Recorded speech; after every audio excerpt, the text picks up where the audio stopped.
क्या मोदी चुप बैठ सकता है तो उसका भी मिटना तय हो जाता है। তো সীমান্তে কাঁটাতার দিয়ে এবং সীমান্তে আমার দেশের জনগণকে হত্যা করে কেউ যদি বন্ধুত্বের কথা বলে তার সাথে বন্ধুত্ব সম্ভব না। আমাদের অঙ্গরাজ্যের নির্বাচনের পরে কোনো বিজয়ী দল যদি কোনো রকমের কোনো বক্তব্য দিয়ে থাকে সেটা তো আমাদের সোভারেন ইকুয়ালিটির ভিত্তিতে আমরা সেই জবাব দিতে পারি না। অর্থাৎ ভারত হুমকি দিচ্ছেন তার পাল্টাক্রমে স্বরাষ্ট্রমন্ত্রী এইরূপ বক্তব্য, তারা যদি আমাদেরকে কিছু বলে আমরা কিছুই বলবো না, তার মানে এখানে তারা প্রমাণ দিলেন তারা ভারতের দাসত্ব করছেন, এটাই বলছেন বিভিন্ন নেটিজনরা। ওদের দিন শেষ হয়ে আসতেছে, কোনো চিন্তা করা নেই, সব কটা ধরে শাস্তি দেওয়া হবে। আবারও উত্তেজনা বাড়ছে বাংলাদেশ ভারত সীমান্তে। পশ্চিমবঙ্গে বিজেপির উত্থানের পর সীমান্ত জুড়ে নতুন করে কাঁটাতারের বেড়া নির্মাণের সিদ্ধান্ত নিয়েছে রাজ্য সরকার। बीएसएफ को लैंड ट्रांसफर करने का डिसीजन ले लिया है। সীমান্তে কি হলো, কাকে মারলো সেটা দেখার বিষয় হয়তো বা তাদের নাই, কেননা সীমান্তে যারা মরে তারা তো গরিব মানুষ, দুঃখী মানুষ এবং সীমান্তের সাইডের মানুষ, আমাদের সমস্যা কোথায়? দর্শক, সীমান্তে আমাদের একজন মানুষ যদি ভারতের কোনো একজন নাগরিককে বাংলাদেশের সীমান্ত থেকে মারা যেত তাহলে বাংলাদেশের তোলপাড় করে ছাড় দিত ভারত, কিন্তু বাংলাদেশের প্রক্রিয়া ঠিক এরকমই। স্বরাষ্ট্রমন্ত্রী তিনি এরকম কথা বলবেন, এটা তো মানা যায় না। তিনি কথা বলা উচিত ছিল, তিনি কেন আমাদের দেশের দুজন মানুষকে, যুবককে হত্যা করলেন, তারা লাশ ফিরিয়ে দিতে এসেছে। অথচ ডক্টর ইউনূসের আমলে আমরা দেখেছি তারা যখন আসছিল আমাদের বিএসএফ তাদের লাঠি দিয়ে তাদেরকে ফালাই দিয়েছে জমিনের মধ্যে। আর এখনকার সময় দেখছি বিএসএফরা এখন তারা আবার এই আগের রাজত্ব কায়েম শুরু করে দিয়েছে। এরকম করে স্বরাষ্ট্রমন্ত্রী কি বলা উচিত ছিল আর কি বললো এটা আপনার দেখার পর অবাক হয়ে যাবে। চলুন আমরা সরাসরি শুনতে থাকি, না টেনে একটু স্কিপ না করলে পুরো ভিডিওটি দেখতে থাকুন। চলুন দেখা যায়। পশ্চিমবঙ্গের মুখ্যমন্ত্রী হিসেবে শপথ নিয়েই সীমান্তে কাঁটা তারের বেড়া দেওয়ার ঘোষণা দিয়েছেন বিজেপি নেতা শুভেন্দু অধিকারী। এজন্য বিএসএফকে ৪৫ দিনের মধ্যে জমি হস্তান্তর করা হবে বলেও জানিয়েছেন তিনি, যা ঘিরে সরগরম সামাজিক যোগাযোগ মাধ্যম। এমনকি বিষয়টি নিয়ে নতুন করে আলোচনা শুরু হয়েছে ঢাকা দিল্লির রাজনৈতিক অঙ্গনেও। যদিও শুভেন্দুর বক্তব্যের কড়া প্রতিক্রিয়া জানিয়েছে বাংলাদেশ, তবে এবার সীমান্তে কাঁটা তারের বেড়া নিয়ে নতুন বার্তা দিয়েছে ভারত সরকার। বিস্তারিত জানাচ্ছেন এসআই রাজ। ভারতের পশ্চিমবঙ্গের বাংলাদেশ লাগোয়া সীমান্তে কাঁটাতারের বেড়া নির্মাণ ঘিরে নতুন করে আলোচনা শুরু হয়েছে।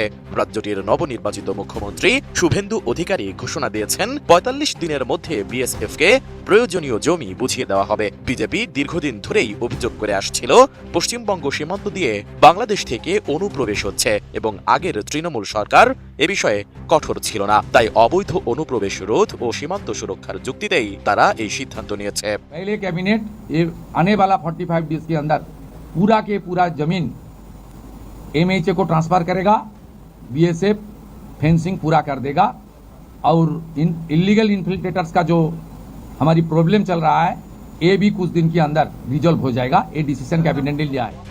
সীমান্ত ঘেঁষা বিভিন্ন জেলার প্রশাসন মাঠ পর্যায়ে জরিপ কাজ শুরু করেছে পশ্চিমবঙ্গের সরকার। ভারতের তথ্য অনুযায়ী বাংলাদেশ ভারত সীমান্তের মোট দৈর্ঘ্য প্রায় ৪,০৯৬ কিলোমিটার, যার মধ্যে পশ্চিমবঙ্গ অংশে রয়েছে প্রায় ২,২১৬ কিলোমিটার।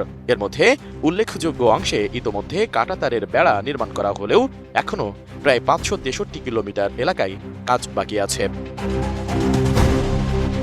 এদিকে শুভেন্দু অধিকারীর জমি হস্তান্তরের ঘোষণা দেওয়ার পরই বিষয়টি নিয়ে কূটনৈতিক মহলেও তৎপরতা দেখা দিয়েছে।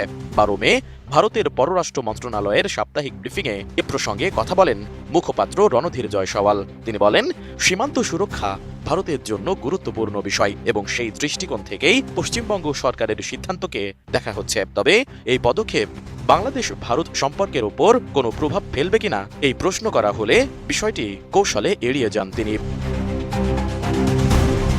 যদিও কাঁটাতারের বেড়া নির্মাণ ইস্যুতে সোমবার কড়া প্রতিক্রিয়া জানিয়েছে বাংলাদেশ। প্রধানমন্ত্রীর পররাষ্ট্র বিষয়ক উপদেষ্টা হুমায়ুন কবির বলেছেন, কাঁটাতারের বেড়া দিয়ে বাংলাদেশকে ভয় দেখানোর সময় এখন আর নেই। বাংলাদেশের জনগণ ও সরকার এসবকে ভয় পায় না। কাঁটাতার দিয়ে বাংলাদেশের মতো দেশকে এখন ডর দেখানোর মতো জায়গা নেই। দেখেন, যদি মানুষের সাথে সম্পর্ক করতে চান, বাংলাদেশের মানুষ কাঁটাতার ভয় পায় না, বাংলাদেশের সরকারও কাঁটাতার ভয় পায় না। অন্যদিকে ভারতের পররাষ্ট্র মন্ত্রণালয়ের ওই ব্রিফিংয়ে বাংলাদেশিদের অবৈধ অনুপ্রবেশ প্রসঙ্গে রণধীর জয়সওয়াল বলেন, অবৈধভাবে ভারতে অবস্থানরত প্রায় ২,৮৬০ জনের নাগরিকত্ব যাচাইয়ের জন্য বাংলাদেশকে আগেই অনুরোধ করা হয়েছে। ভারতের দাবি, তারা বাংলাদেশি নাগরিক হলেও এ বিষয়ে এখনো আনুষ্ঠানিক সাড়া পাওয়া যায়নি। এছাড়া তিস্তা প্রকল্প নিয়ে ভারতীয় মুখপাত্র বলেন, দিল্লি এখনো বাংলাদেশকে ইতিবাচক দৃষ্টিতেই দেখে এবং দ্বিপক্ষীয় সম্পর্ক উন্নয়নের অবস্থান থেকে সরে আসেনি। এখন দেখার বিষয় কাঁটাতারের বেড়া নির্মাণ ইস্যুটি কোথায় গিয়ে ঠেকে। এখানে কাঁটাতারের বেড়া যদি ভারতীয় সীমানার মধ্যে নোম্যান্স ল্যান্ড বজায় রেখে যদি সেই দেশ দিতে চায়, সেটা ডিপ্লোম্যাটিক ওয়েতে আমাদের আলাপ আলোচনা হবে, কিন্তু সেরকম কোনো ইস্যু তো প্র্যাকটিক্যালি ভারত সরকারের পক্ষ থেকে আমরা দেখিনি। এখন অঙ্গরাজ্যের নির্বাচনের পরে কোনো বিজয়ী দল যদি কোনো রকমের কোনো বক্তব্য দিয়ে থাকে, সেটা তো আমাদের সোভারেন ইকুয়ালিটির ভিত্তিতে আমরা সেই জবাব দিতে পারি না। আমাদেরকে জানাতে হবে ভারতের কেন্দ্রীয় সরকারের পক্ষ থেকে যে বাংলাদেশ বর্ডারে বা ইন্ডিয়ান বর্ডারে তারা কিছু করতে চায় কিনা।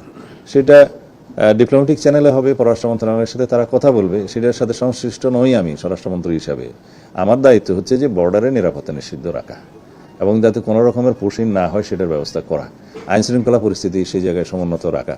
তবে আমরা সতর্ক আছি, বিজেপিকে আমরা সতর্ক থাকতে নির্দেশনা দিয়েছি অনেক আগে। আপনার কাছে কি খতিয়ান আছে যে অত্যাচার শুরু হয়েছে? গণমাধ্যমে ওভাবে আসে নাই, কিছু সোশ্যাল মিডিয়াতে পুরানো চিত্র দিয়ে এসছে। আচ্ছা, আমরা আমাদের এখানে ডিপ্লোম্যাটিক মিশন আছে, পররাষ্ট্র মন্ত্রণালয় আছে, আপনারা তাদের কাছে জিজ্ঞেস করতে পারেন যে সেরকম কোনো পরিস্থিতি সৃষ্টি হয়েছে কিনা। আমরা সীমান্ত পাহারা দিয়ে বিজিবি সতর্ক আছে কোনো রকমের যাতে পুশিং না হয়, আর সেরকম কোনো ঘটনা আমাদের এখানে এখনো নজরে আসেনি যে ওখানে অত্যাচার নির্যাতন শুরু হয়েছে। এই বিষয়ে তো আমি গতকালকে কথা বলেছি। বাংলাদেশের সার্বভৌমত্ব, আরেকটি দেশের সার্বভৌমত্ব, এটা হচ্ছে on the basis of sovereign equality. আমরা দুই দেশের সাথে সম্পর্ক বজায় রাখি। এখন কোনো দেশের অঙ্গরাজ্যের একটা নির্বাচন, স্থায়ী নির্বাচন কি হলো, তার ফলাফল কি হলো, সেটার প্রভাব কি হবে, সেটা তাদের সম্পূর্ণ আভ্যন্তরীণ ব্যাপার। এখানে কাঁটাতারের বেড়া যদি ভারতীয় সীমানার মধ্যে নোম্যান্স ল্যান্ড বজায় রেখে যদি সেই দেশ দিতে চায়, সেটা ডিপ্লোম্যাটিক ওয়েতে আমাদের আলাপ আলোচনা হবে, কিন্তু সেরকম কোনো ইস্যু তো প্র্যাকটিক্যালি ভারত সরকারের পক্ষ থেকে আমরা দেখিনি। এখন অঙ্গরাজ্যের নির্বাচনের পরে কোনো বিজয়ী দল যদি কোনো রকমের কোনো বক্তব্য দিয়ে থাকে, সেটা তো আমাদের সোভারেন ইকুয়ালিটির ভিত্তিতে আমরা সেই জবাব দিতে পারি না। আমাদেরকে জানাতে হবে ভারতের কেন্দ্রীয় সরকারের পক্ষ থেকে যে বাংলাদেশ বর্ডারে বা ইন্ডিয়ান বর্ডারে তারা কিছু করতে চায় কিনা। সেটা ডিপ্লোম্যাটিক চ্যানেলে হবে, পররাষ্ট্র মন্ত্রণালয়ের সাথে তারা কথা বলবে, সেটার সাথে সংশ্লিষ্ট নই আমি স্বরাষ্ট্রমন্ত্রী হিসাবে। আমার দায়িত্ব হচ্ছে যে বর্ডারে নিরাপত্তা নিশ্চিত রাখা এবং যাতে কোনো রকমের পুশিং না হয় সেটার ব্যবস্থা করা, আইন শৃঙ্খলা পরিস্থিতি সেই জায়গায় সমুন্নত রাখা। তো সীমান্তে কাঁটাতার দিয়ে এবং সীমান্তে আমার দেশের জনগণকে হত্যা করে কেউ যদি বন্ধুত্বের কথা বলে, তার সাথে বন্ধুত্ব সম্ভব না।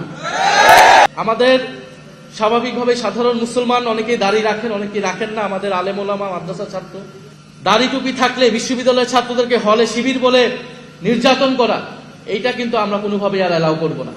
এই রাজনীতি যাতে এই সরকার না করে, আমরা সরকারের প্রতি সেই আহ্বান জানাচ্ছি। শাপলা হত্যাকাণ্ডের অনেকগুলা ডাইমেনশন আছে, অনেকগুলা মাত্রা আছে। তবে একটা কথা বলে রাখা ভালো, আজকে যে আমরা দাবি এখান থেকে উঠাচ্ছি যে এক যুগ চলে গিয়েছে বিচারহীনতার, আমরা আজকে এসে জুলাই পরবর্তী বাংলাদেশে এসে আমরা এটা বিচারের দাবি জানাচ্ছি। এটা কিন্তু ন্যাশনাল ওলামা অ্যালায়েন্সের দাবি না, এটা এনসিপির দাবি, এটা বাংলাদেশের জনগণের দাবি।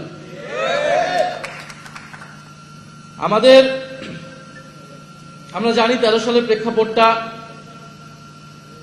যে 2013 সালে যুদ্ধাপরাধীর বিচারের দাবিতে একটা আন্দোলন শুরু হলো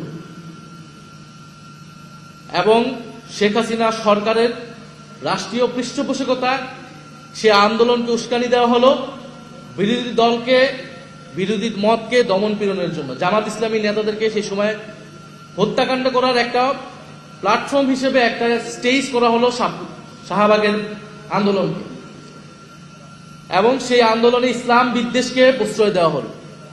খুব স্বাভাবিকভাবে এদেশের ধর্মপ্রাণ মানুষ, ধর্মপ্রাণ মুসলমান, তার ইসলাম এবং রাসূল সাল্লাল্লাহু আলাইহি সাল্লামকে নিয়ে যখন কথা বলা হবে, কটূক্তি করা হবে, তারা তার বিরুদ্ধে দাঁড়াবেই। এবং আপনারা তথ্যচিত্র দেখবেন, হেফাজত সেই সময় অনেকবার বলেছে যে যুদ্ধাপরাধীর বিচার নিয়ে কিন্তু তাদের কোনো ইস্যু ছিল না।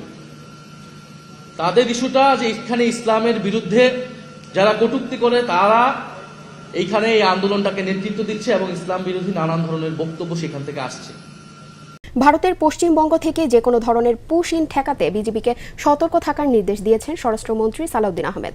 তিনি বলেন, আন্তর্জাতিক আইন মেনে ভারত সীমান্তে কাঁটাতারের বেড়া দিলে আপত্তির কিছু নেই। তবে এটা নিয়ে আলোচনা হতে পারে। সচিবালয় আইন শৃঙ্খলা সংক্রান্ত সভা শেষে তিনি আরও বলেন, কোরবানির পশুবাহী গাড়িতে চাঁদাবাজি ঠেকাতে হটলাইন চালু করা হবে। এজন্য বডি অন ক্যামেরা ব্যবহার করবে পুলিশ। রিপোর্টে জানাচ্ছেন মাহবুব কবির চপল। পশ্চিমবঙ্গে মুখ্যমন্ত্রীর দায়িত্ব নিয়ে সীমান্তে কড়াকড়ি আরোপের ঘোষণা দেন শুভেন্দু অধিকারী। সীমান্তে কাঁটাতারের বেড়া দিতে 1.5 মাসের মধ্যে বিএসএফকে জমি হস্তান্তরের কথা জানান। সীমান্ত সুরক্ষিত করার জন্য বিএসএফ এর প্রয়োজনীয় জমি হস্তান্তর সম্পূর্ণ করতে হবে। পশ্চিমবঙ্গের সাথে বাংলাদেশের 2216 কিলোমিটার সীমান্ত রয়েছে। এর মধ্যে 1653 কিলোমিটারে বেড়া দিয়েছে ভারত, বাকি 563 কিলোমিটারেও বেড়া দিতে চাইছে দেশটি। বিষয়টি নিয়ে স্বরাষ্ট্রমন্ত্রীকে প্রশ্ন করা হলে তিনি জানান, এটা নিয়ে উদ্বেগের কিছু নেই, সতর্ক আছে বিজিবি। এখানে কাঁটাতারের বেড়া যদি ভারতীয় সীমানার মধ্যে নোম্যান্স ল্যান্ড বজায় রেখে যদি সেই দেশ দিতে চায়, সেটা ডিপ্লোম্যাটিক ওয়েতে আমাদের আলাপ আলোচনা হবে, কিন্তু সেরকম কোনো ইস্যু তো প্র্যাকটিক্যালি ভারত সরকারের পক্ষ থেকে আমরা দেখিনি। অঙ্গরাজ্যের নির্বাচনের পরে কোনো বিজয়ী দল যদি কোনো রকমের কোনো বক্তব্য দিয়ে থাকে, সেটা তো আমাদের সোভারেন ইকুয়ালিটির ভিত্তিতে আমরা সেই জবাব দিতে পারি না। আমার দায়িত্ব হচ্ছে যে বর্ডারে নিরাপত্তা নিষিদ্ধ রাখা এবং যাতে কোনো রকমের পুশিং না হয় সেটার ব্যবস্থা করা, আইন শৃঙ্খলা পরিস্থিতি সেই জায়গায় সমুন্নত রাখা। তবে আমরা সতর্ক আছি, বিজিবিকে আমরা সতর্ক থাকতে নির্দেশনা দিয়েছি। সম্প্রতি বঙ্গোপসাগরের উপর দিয়ে মিসাইল পরীক্ষা চালায় ভারত। এ বিষয়ে বাংলাদেশের অবস্থান জানতে চাইলে এড়িয়ে যান স্বরাষ্ট্রমন্ত্রী। বঙ্গোপসাগরের উপর দিয়ে ইন্ডিয়া যে অগ্নি-5 পরীক্ষা চালিয়েছে, আমি জানি না, তুই জানিস। স্বরাষ্ট্রমন্ত্রী জানান, ঈদের আগে ও পরে 14 দিন সারা দেশের নিরাপত্তা নিশ্চিত করতে হটলাইন চালু করা হচ্ছে। বিরোধী দলীয় নেতা চাঁদাবাজির যে অভিযোগ করেছেন তার তালিকা দেওয়ার আহ্বানও জানান তিনি। মাননীয় বিরোধী দলীয় নেতা যে চাঁদাবাজি বৃদ্ধি পেয়েছে বললেন, তার কাছে যদি কোনো খতিয়ান থাকে আমার কাছে প্রদান করলে বা আপনারা দিলে সেই জায়গাটা আমি অ্যাড্রেস করতে পারবো। চাঁদাবাজি যাতে না হয় সেজন্য আমরা আইন শৃঙ্খলা রক্ষাকারী বাহিনীর কাছে বডি অন ক্যামেরা দিয়েছি, সিভিল ড্রেসে থাকবে, গোয়েন্দা সংস্থা থাকবে। কোরবানির পশুর চামড়া পাচার ঠেকাতে সীমান্তে প্রয়োজনীয় ব্যবস্থা নেওয়া হচ্ছে বলেও জানান স্বরাষ্ট্রমন্ত্রী। চামড়া পাচার যাতে না হয় সেজন্য আমরা প্রয়োজনীয় ব্যবস্থা নিচ্ছি। দর্শক, সালাউদ্দিনের বক্তব্যের প্রেক্ষিতে আপনাদের কি মন্তব্য সেটা আমাদের কমেন্ট বক্সে জানিয়ে দিন। এবং বাংলাদেশের প্রেক্ষাপটে এরকম একটি কথা বললেন, এটা কখনোই মাননযোগ্য নয়। ইন্ডিয়া কেন বারবার আমাদের দেশের মানুষের উপর এরকম অত্যাচার করবে? দর্শক, আমরা শুধু দেখতেছি আওয়ামী লীগ যে পন্থায় ভারতের পক্ষে ছিলেন, ওই পন্থায় বিএনপিও ভারতের পক্ষ নিচ্ছেন। শুধুমাত্র জামাতে ইসলামী, এনসিপি তারা এর বিরুদ্ধে কথা বলছেন। দর্শক, এই ব্যাপারগুলো নিয়ে আপনাদের মন্তব্য আমাদের কমেন্ট বক্সে জানান। বাংলাদেশের প্রেক্ষাপট অনুযায়ী এই দেশটাকে শান্ত রাখতে গেলে কোন দলটি প্রয়োজন বাংলাদেশের জন্য, সেটা আমাদের কমেন্ট বক্সে জানাতে হবে। আজকে এই পর্যন্ত, ভালো থাকবেন, সুস্থ থাকবেন, দেখা হবে পরবর্তী কোনো ভিডিওতে। আল্লাহ হাফেজ।